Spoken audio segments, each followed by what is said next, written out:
Next topic is heterotrophic nutrition. As we have discussed, the mode of nutrition in which organisms cannot prepare their own food and they depend upon plants directly or indirectly. They get their food from plants. Means heterotrophic nutrition में जो living organism अपना food नहीं बना सकते और वो plant से directly और indirectly plant से अपना food लेते हैं, that mode of nutrition is called heterotrophic nutrition and the organisms are called heterotrophs. So depending upon the mode of heterotrophic nutrition, plants are divided into 4 categories.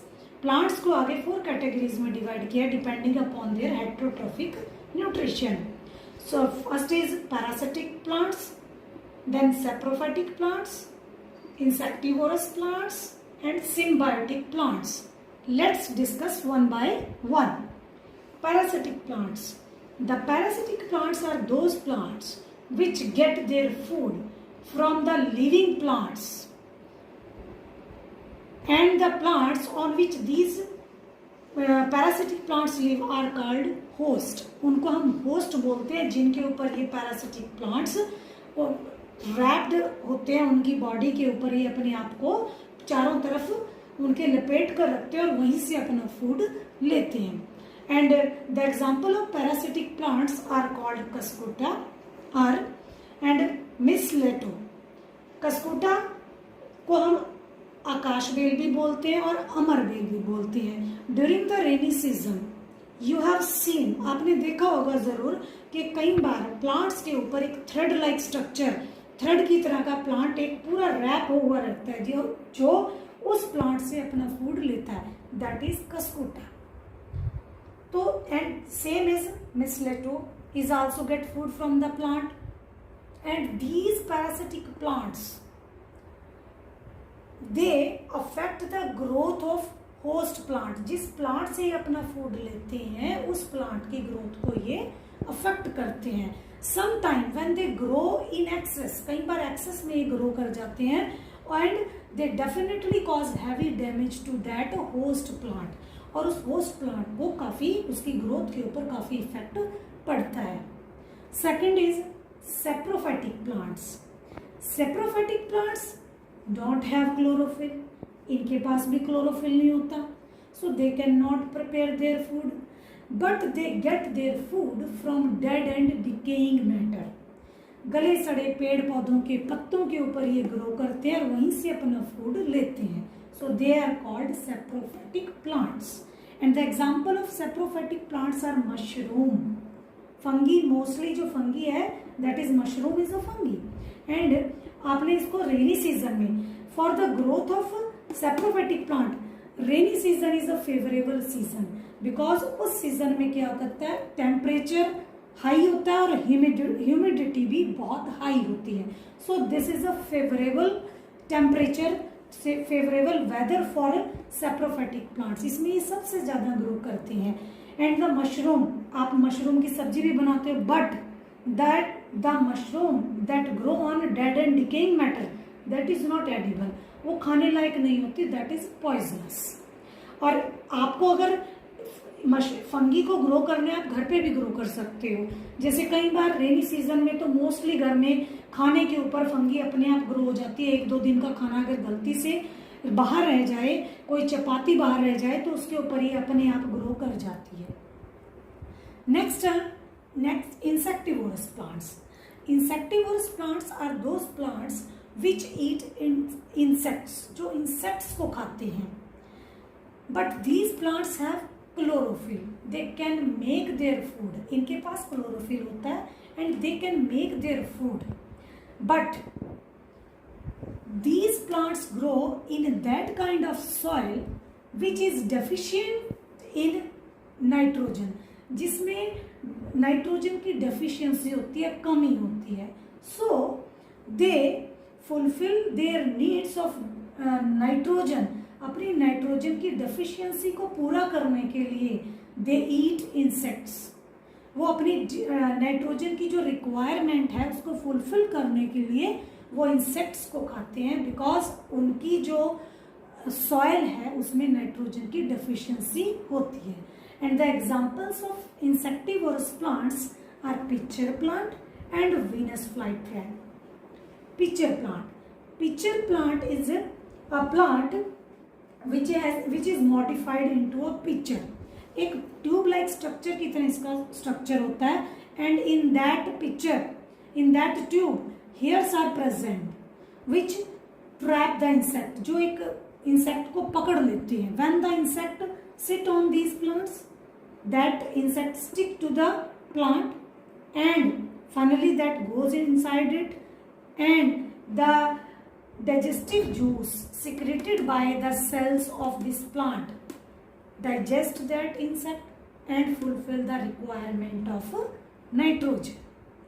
Venus flytrap.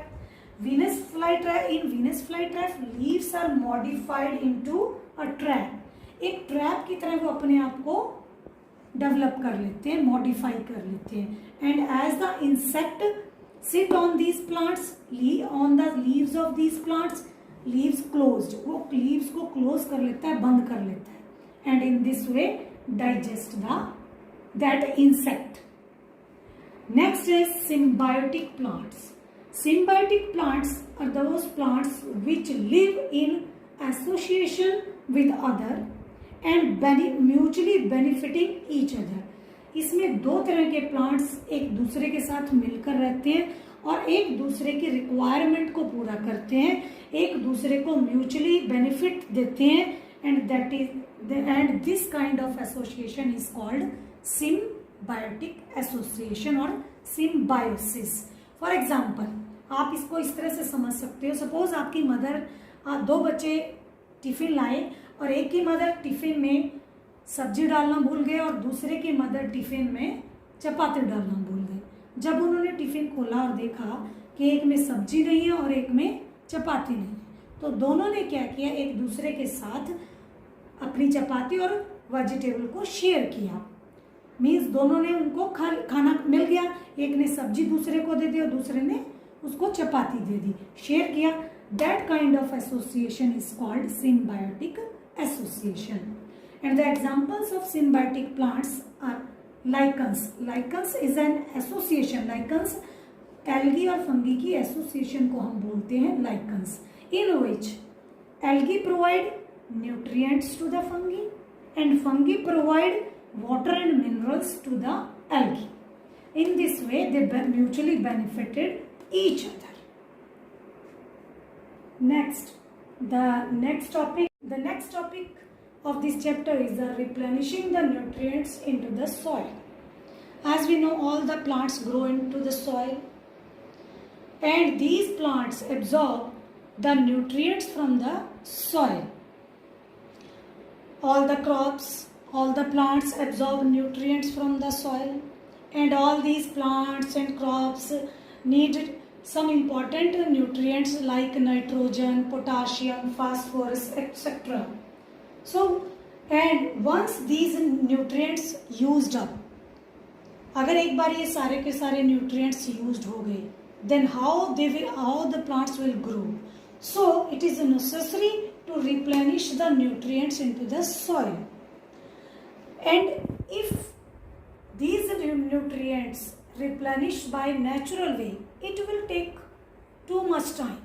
एक लंबा time लगेगा. So to replenish the nutrients, farmers use an artificial method, and that is by adding manure or fertilizers into the soil.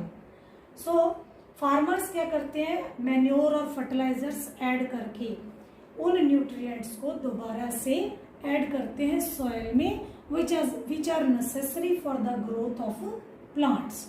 This is artificial method. One is a natural way is also, that is by rhizobium bacteria. You have seen the farmers grow the crops alternatively. वो क्या करते हैं, एक crop के बाद दूसरी crop को ऐसी ग्रो करेंगे जो उससे बिल्कुल डिफरेंट होगी. And these are leguminous crops. Leguminous crops कौन सी होती है, जहाँ पर प्लांट्स के रूट्स में लेग्यूम्स होते हैं और इन लेग्यूम्स में बैक्टीरिया होता है, rhizobium bacteria. This bacteria convert atmospheric nitrogen into usable form of nitrogen which is used by the plants. Because जो नाइट्रोजन है हमारे एटमॉस्फेयर की, that is directly not used by the plants. So these rhizobium bacteria lives in the roots of leguminous plants, फलीदार पौधे जैसे दालें हैं हमारी, उनके रूट्स में रहते हैं. And these rhizobium bacteria convert the nitrogen into useful form which is used by the plants. In this way they replenish the nitrogen into the soil.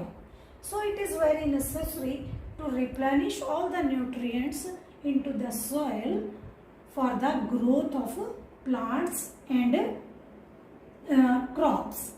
So students, in these two videos I tried to brief all the topics which are included in this chapter. I hope it will help you to revise the chapter for periodic